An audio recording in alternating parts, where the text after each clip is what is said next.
Hallelujah hallelujah. मसीह यीशु के अब्दी और जलाली नाम में आप सबों को मेरा सलाम। सबको प्यार भरी जय मसीह की। खुदा उनका शुक्र हो कि जिसने आज फिर ये हमें मौका दिया कि हम मिल करके खुदा उनके नाम की तमजीद करें। हालेलुया। आइए हम दुआ से आगाज़ करते हैं। अब्राहम, इसहाक और यकूब के खुदा तेरा शुक्र हो, तेरी तमजीद, तेरी सताइश हो। ज़िंदा यहोवा खुदा, आपके बेटे यीशु के लहू में हम जब चाहें जहाँ चाहें आई खुदांद आपकी हजूरी में आ सकते हैं और शुक्रगुजार है इस बात के लिए कि आपने अपना पाक रूह हमें दिया है। पाक रूह में आपको वेलकम करता हूँ। आप आइए आई खुदा आज के इस आई खुदा मैसेज के लिए पाक खुदा मैं ना बोलूँ बल्कि आपका पाक रूह मुझ में से होकर बोले। पाक खुदा आज के कलाम के वसीला से पाक खुदा सभी देखने और सुनने वालों को आई खुदा बरकत मिले। पाक खुदा ये कलाम उनकी ज़िंदगी में 100 गुना फलों को लेकर आए और मेरी ज़िंदगी में भी 100 गुना फलों को लेकर आए। यीशु आपके नाम में मांगता और पा लेता हूँ, आमीन। हालेलुया। खुदा का शुक्र हो जो भला है और जिसकी शफ़क़त अब्दी है और जिसका प्यार निराला है। खुदा के नाम को इज़्ज़त और जलाल मिले। आज का टाइटल आप सब ने थंबनेल से देख लिया होगा, वर्ड हैव पावर, लफ्ज़ ताकत रखते हैं। इमसाल 18 बाब उसकी 21 आयत में लिखा है, ज़िंदगी और मौत ज़ुबान के काबू में है और जो उसे दोस्त रखते हैं उसका फल खाते हैं, आमीन। खुदा के कलाम में लिखा है कि खुदा ने इंसान को अपनी शबी पर बनाया। शबी से मुराद इंसानियत खुदा के कुछ पहलुओं की अक्कासी करती है, जैसा कि अक्ल, सलाहियत, तहलीकी सलाहियत, ना कि जिस्मानी, क्योंकि खुदा रूह है, खुदा रोशनी है, उसका कोई आकार नहीं है, इसलिए जिस्म नहीं। खुदा ने हमें अपनी शबी पर बनाया। इसका मतलब ये नहीं कि अब जिस्म में, उसने अपनी रूहानी सलाहियत में खुदावंद ने कुल दस्ती जानवरों परिंदों को बनाया और खुदावंद उनको आदम के पास लाया ताकि वो इनके नाम रखे। आदम ने उन परिंदों और दस्ती जानवरों के नाम रखे और जो कुछ आदम ने उनको नाम दिया वो आज भी हैं। खुदावंद ने हमें अपनी शबी पर बनाया। खुदावंद ने इंसान को इख्तियार दिया। खुदा के कलाम में लिखा है पैदाइश पहले बाब में कि खुदा की रूह पानियों की सतह पर जुम्बश करती थी और ज़मीन वीरान और सुनसान थी और अंधेरा था ज़मीन पर। और खुदावंद ने देखा कि अंधेरा है। खुदावंद ने कहा रोशनी हो जा, तो रोशनी हो गई, आमीन। खुदावंद ने शब्द अल्फाज बोले। खुदावंद ने मुंह से बोल कर कहा कि रोशनी हो जा, क्योंकि खुदावंद देखना चाहते थे, रोशनी देखना चाहते थे। इसलिए खुदावंद जो देखना चाहते थे खुदावंद ने वो बोला। वैसी ही ताकत, वैसी ही सलाहियत खुदा ने हमें दी, आदम को दी, हमें अपनी शबी पर बनाकर। हम जो अपने मुंह से बोलते हैं, जैसा कि कलाम के हिस्सा में हमने पढ़ा कि ज़िंदगी और मौत ज़ुबान के काबू में है। हम जो अपनी ज़िंदगी में देखना चाहते हैं हमें वही अल्फाज बोलने हैं। खुदा के कलाम में लिखा है पैदाइश 12 बाब उसकी 3 आयत में, जो तुझे मुबारक कहें उनको मैं बरकत दूंगा और जो तुझ पर लानत करे उस पर मैं लानत करूंगा और ज़मीन के सब कबीले तेरे वसीला से बरकत पाएंगे, आमीन। खुदा के कलाम में यहाँ पर लिखा है खुदा ने जो अब्राहम के साथ अहद बांधा और जो उसे बरकतें दी, खुदा ने कहा कि जो तुझे बरकत देंगे, मुंह से बोल करके जो तुझे बरकत देंगे मैं उनको बरकत दूंगा और जो तुझ पर लानत करेंगे मैं उन पर लानत करूंगा। मतलब जो आप मुंह से बोलेंगे वो होगा, वो आपको लगा रहेगा।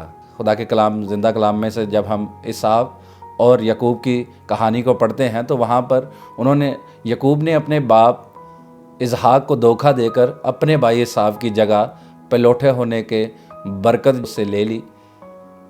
और जब इसाव अपने बाप के पास आता है तो वो उसे कहता है क्या बाप मुझे बरकत दे, तो वो उसे कहता है कि तो पहले कौन आया था? उसने कहा वो मेरा भाई यकूब था। उसने कहा वो धोखे से बरकत ले गया, अब बरकत उसे लगी रहे। इसाव बहुत रोया। उसने कहा क्या एक भी बरकत तेरे पास नहीं है मुझे देने के लिए? लेकिन उसने कहा कि अब मैं उसे बरकत दे चुका हूँ और तू उसका गुलाम बनेगा। उसने मुंह से वो बरकत दी, उसने लफ्ज़ बोले, उसके लिए वो बरकत जो बोल दी, उसने कहा कि अब वो उसे लगी रहे, चाहे वो धोखे से ले गया। लफ्ज़ ताकत रखते हैं, आमीन।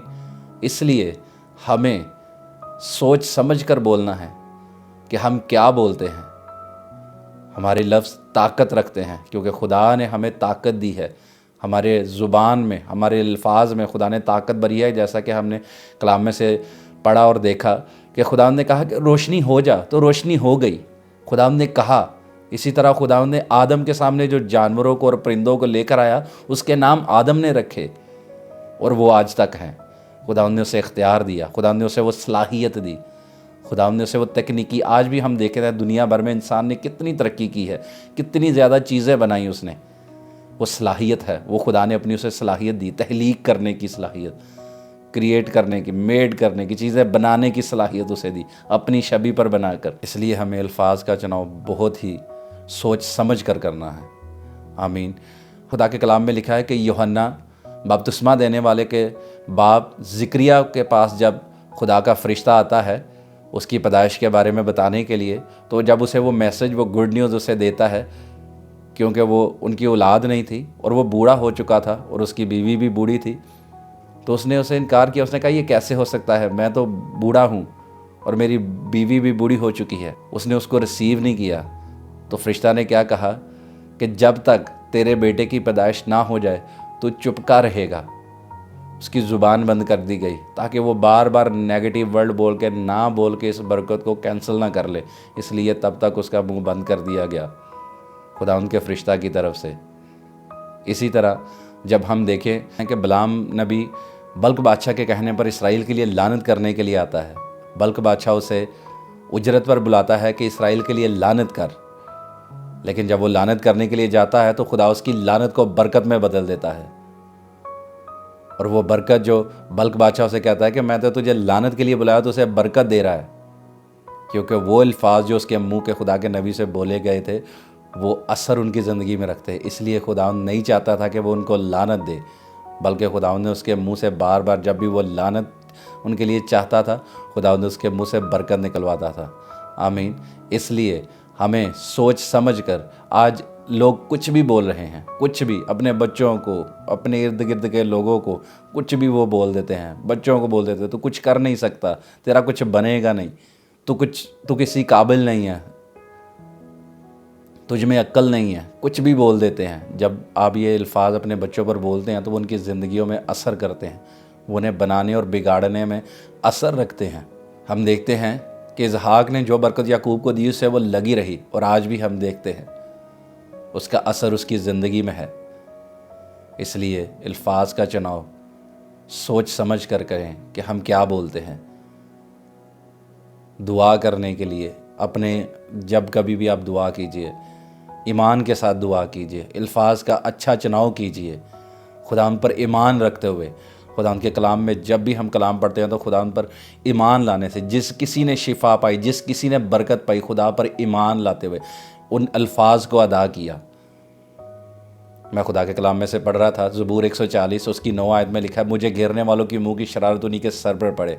जब हम फायर प्रेयर करते हैं, वारफेयर प्रेयर में जब हम होते हैं, तो हम कलाम में से उन आयतों को ले करके उसके लिए प्रे करते हैं। तो जब मैं ये प्रे कर रहा था तो मैंने इसका प्रूफ ढूंढा, जो लिखा है कि मुझे घेरने वालों की मुंह की शरारत उन्हीं के सर पर पड़े। तो इसका प्रूफ हम बाइबल में से कैसे देखते हैं? मर्दकी की, हम जानते हैं कि मर्दकी, उसके ख़िलाफ़ ईमान ने एक चाल बनाई, मंसूबा बनाया, साजिश की कि उसे 50 हाथ ऊंची सलीब पर लटका दे। सब यहूदियों के ख़िलाफ़ उसने साजिश की। लेकिन जब मर्दकी खुदा की हजूरी में बना रहा, अड़ा और खड़ा रहा, तो खुदा ने क्या किया? उसी की सारी चाल, उसी की सारी साजिश, उसी के सारे मंसूबे ईमान के उसी के सर पर लुटा दिए। वही सलीब जो उसने खुदा के बंदा मर्दकी के लिए बनवाई थी, उसी पर वो लटका दिया गया। आमीन।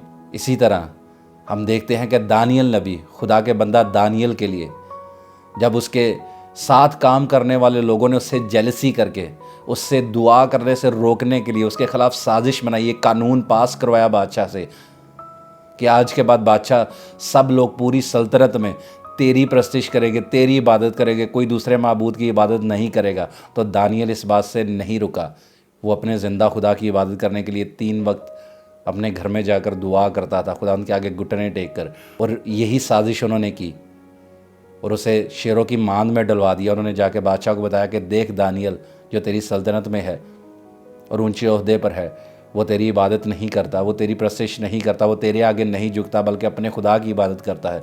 तो कानून के मुताबिक जो उन्होंने बनवाया था, उसके मुताबिक उसे शेर की मांद में डलवा दिया। बादशाह ये नहीं चाहता था, लेकिन उसके जो इर्द गिर्द के लोग थे उससे जेलसी रखते थे, इसलिए उसे फंसवाया। लेकिन हम सब जानते हैं कि क्या हुआ। खुदा ने अपना फरिश्ता भेजकर शेरों के मुंह को बंद कर दिया और दानियल को कोई नुकसान ना पहुंचा। और जब दूसरे दिन वो ज़िंदा बाहर आया तो बादशाह ने यह हुक्म जारी किया, उसे सारी चाल का, उसे सारे मंसूबा का पता चला, वो सारी फाश हुई। तो उसने कहा कि जिसने भी ये सारी साजिश की थी उन सभी लोगों को उन्हीं शेरों की मांद में डाल दिया जाए। तो खुदा के कलाम में लिखा है कि अभी वो लोग अपने पूरे ख़ानदानों के साथ, बीवी बच्चों के साथ शेरों की मांद में तह तक ना पहुँचे थे कि शेरों ने उनकी हड्डियाँ तक चबा दी। आमीन। मुझे घेरने वालों की मुँह की शरारत उन्हीं के सर पर पड़े। जब कभी हमें दुआ करनी है तो कलाम में से वो दुआ ज़्यादा असर करती है जो हम कलाम में से करते हैं। हमें हर एक प्रॉब्लम, हर एक मसले का हल बाइबल में से ढूंढना है। जब हम उसमें से ढूंढ कर दुआ करेंगे तो खुदा हमारी दुआओं का जल्द जवाब देता है, क्योंकि खुदा के कलाम में लिखा है यशायाह की किताब में कि मैं लबों का फल पैदा करता हूँ। आमीन। इसी तरह खुदा के कलाम में यशायाह की किताब 41 बाब में लिखा है, खुदावंद फरमाता है अपना दावा पेश करो, याकूब का बादशाह फरमाता है अपनी मजबूत दलीलें लाओ। जब हम कभी किसी भी अपने मसला के लिए खुदा की हजूरी में दुआ के लिए जाते हैं, खुदा की फेवर के लिए जाते हैं, तो हम उसकी हजूरी में अपना दावा पेश करते हैं। तो हमें अपने दावे के साथ मजबूत दलीलें लेकर आनी हैं। जैसे कि अभी आपको मैंने दलील बताई कि मुझे घेरने वालों की मुँह की शरारत, ज़बूर 140 उसकी 9 आयत, मुझे घेरने वालों की मुँह की शरारत उन्हीं के सर पर पड़े। हमने इसकी दलीलें देखी कि कैसे खुदा ने अपने बंदा दानियल को उसके ख़िलाफ़ बनाएगी सारी साजिश को उन्हीं के सर पर डाल दिया। अपने बंदा मर्दकी के ख़िलाफ़ बनाएगी सारी साजिश को उन्हीं के सर पर डाल दिया। आमीन। इसी तरह अगर कोई बेऔलाद जोड़े हैं, बहन या भाई जिनके पास औलाद नहीं है, वो बाइबल में से किस पॉइंट के साथ दुआ करें। वो ज़िक्रिया और इलिशबा के वाक़या को जानते हैं कि खुदा ने कैसे उन्हें ब्लेस किया। वो हवाले देकर, वो दलीलें देकर खुदा के आगे प्रे कर सकते हैं। सारा और अब्राहम से हन्ना की कि हन्ना ने कैसे खुदा से पाया। आमीन। हर मसले का हल आपको बाइबल में से मिलेगा। हमें बाइबल में से देखना है, बाइबल में से हमें दुआ करनी है, खुदा उनके साथ जुड़े रहना है, वाले अल्फाज का चुनाव करना है, ना कि फालतू की बातें हमें कर कर के और राशन लिस्ट देकर चीज़ों की और तरह की बातों में हमें टाइम गुजारना है दुआ में, कि बस गए थोड़ी देर के लिए मांगा और आ गए। खुदा की हजूरी में बैठते ही नहीं है। कभी हमने अपना दावा अच्छे से पेश ही नहीं किया, कभी हमने खुदा उनको दलीलें नहीं दी कि खुदा ये मेरे मसले के मुताबिक मैं अपना दावा तेरी हजूरी में पेश करता हूँ। खुदा मैं इस कलाम में से दलीलें, ये तेरे कलाम में लिखा है, इसके मुताबिक खुदा मुझ पर भी रहम कर, क्योंकि तेरा कलाम ज़िंदा और मौसर है। आमीन। इसी तरह जो बीमार हैं, जो बदरूग गिरफ्तार हैं, उन्हें बाइबल में से वो हवाले ढूंढ करके दुआ करनी है कि खुदा ने कहाँ कहाँ बीमारों को शिफा दी, कौन कौन सी खुदा के कलाम में लिखा। तमाम बीमारियों से वो शिफा देता था, हर तरह के कोड़ से, हर तरह की बीमारी से, फालिज से, मफलूजों को, लंगड़ों को चलाता, अंधों को आंखें देता था, गूंगों को बोलने की ताकत देता, अंधों को आंखें देता खुदा, लंगड़े चलते थे। इसी तरह बदरूग गिरफ्तार को खुदा ने आज़ाद किया, खुदा ने लश्करों को निकाला। हमें वो बाइबल में से हवाले ढूंढ कर अपने मसले का हल खुदा उनकी हजूरी में से ढूंढना है। अगर कोई बिजनेसमैन है, अगर कोई जॉब करता है, तो उसे बाइबल में से ढूंढना है कि कहाँ कहाँ खुदा ने बिजनेसमैन को ब्लेस किया, कारोबार करने वालों को ब्लेस किया, खुदा ने कहाँ जॉब्स करने वालों को ब्लेस किया। सदरक मीसक अब्दुन्नेजू वो दानियल के साथ जॉब करते थे, सूबे की कार परदाजी पर वो मुनसब थे, खुदा ने उन्हें ब्लेस किया, वो खुदा के साथ जुड़े रहे, अड़े और खड़े रहे। हमें उन हवालों को निकाल के उसके मुताबिक दुआ करनी है। खुदा तो हमारी जॉब में बरकत दे, हमें फेवर दे, खुदा हमारे कारोबार में फेवर दे। हमें अपने अल्फाज का चुनाव नहायत सोच समझ कर करना है और अपने फालतू चीज़ों में टाइम ज़ाया नहीं करना, ना ही नेगेटिव वर्ड बोलने हैं अपने बच्चों के लिए, अपने आप के लिए, अपनी फैमिली के लिए, बल्कि हमें एक दूसरे के लिए बरकत चाहनी है, उन्हें बिल्डअप करना है, उन्हें बनाने के लिए हमेशा दूसरों को चमकते हुए देखना और उनके लिए अच्छे अल्फाज बोलना, उनके लिए बरकत चाहना, उनको मदद करना, उनके लिए अच्छे अल्फाज बोलना, उनको ब्लेस करना। ये बाइबल हमें सिखाती है दूसरों के लिए, ना कि हम किसी को उनको लानते दे, उनके लिए बुरा चाहे। जब कभी आप एक दरख्त को जहरीला और केमिकल वाला पानी डालते जाएंगे तो आप उससे कभी भी फल की उम्मीद नहीं रख सकते, वो जल जाएगा। इसी तरह अगर वो बच्चा जो आज छोटा है, जिस पर आप हर तरह की सख्ती और हर तरह के नेगेटिव वर्ड्स बोलते हैं, तू कुछ कर नहीं सकता, तू पढ़ाई में इतना तेज़ नहीं है, तू पढ़ाई में तू बिल्कुल ज़ीरो है, तेरे से नहीं होगी, कुछ काम कर ले, तू काम नहीं कर सकता, तू काम पर अगर कोई जाता है तो वो काम उसमें काम की कुछ महारत नहीं है, उसके खिलाफ नेगेटिव वर्ड बोल बोल के उसे बिल्कुल उसे सुखा देते हैं और बाद में उसे कहते हैं कि हमारा बच्चा हमारे कहने में नहीं है या हमें कमा के नहीं है देता, इसे जॉब नहीं मिल रही, इसे स्टडी में अपनी क्लास में अच्छे नंबर नहीं मिल रहे। जब केमिकल वाला पानी डाल दिया, गंदा जहरीला पानी उसे डाल दिया, तो उससे फल की तवक्को नहीं हम कर सकते। जो कुछ हमने बोया वही काटेंगे, जो उसकी ज़िंदगी में हमने बो दिया वही उससे काटने को मिलेगा हमें। इसलिए हमें अल्फाज का चुनाव सोच समझ कर करना है। आमीन। और हमेशा की तरह मैं आपको इनकरेज करूँगा अपने अपने घरों में अपनी फैमिली के साथ, अपने बीवी अपने बच्चों के साथ, बहनों भाइयों के साथ मिलकर दुआ कीजिए, बाइबल पढ़ने की रूटीन बनाइए, बच्चों को दुआ के लिए बिठाइए, अपने साथ दुआ कीजिए, उनके साथ मिलकर दुआ कीजिए, उनको दुआ करके दिखाइए। आमीन। मेरा ईमान है आज के कलाम के वसीला से हमने बरकत पाई है। खुदा आप सबको बहुत ज़्यादा ब्लेस करे। God bless.